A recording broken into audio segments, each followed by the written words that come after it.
আপনারা যদি উজ্জয়ন মহাকাল দর্শনে যান তাহলে কিন্তু ভুলেও এই ভুলটা করবেন না।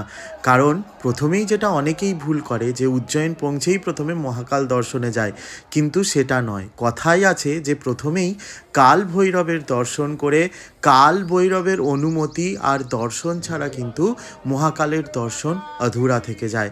তো এরপর চলে যাবেন কাছেই অবস্থিত স্থিরমন গণেশ মন্দিরে, সেখান থেকে চলে যাবেন গড়কালিকা মন্দির।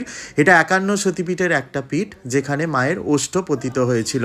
এরপর এখান থেকে চলে যাবেন বৈভব মহালক্ষ্মীর মন্দিরে। এরপর এখান থেকে মঙ্গলনাথ মন্দিরে যাবেন, যেখানে ভারতবর্ষের বেশিরভাগ মানুষই আসে মঙ্গলের দোষ কাটাতে, মঙ্গলের পুজো করতে। তারপর এখান থেকে আপনারা চলে যাবেন মহাকালের দর্শনে। এরপর মহাকালের দর্শন সেরে অবশ্যই যেটা করবেন, মহাকাল নগরটা কিন্তু দেখতে ভুলবেন না। মহাকাল নগর দেখার পর কাছেই অবস্থিত মা হরসিদ্ধি টেম্পলে চলে যাবেন। এটাও কিন্তু একটা 51 সতীপীঠের একটা পীঠ যেখানে মায়ের কনুই পড়েছিল।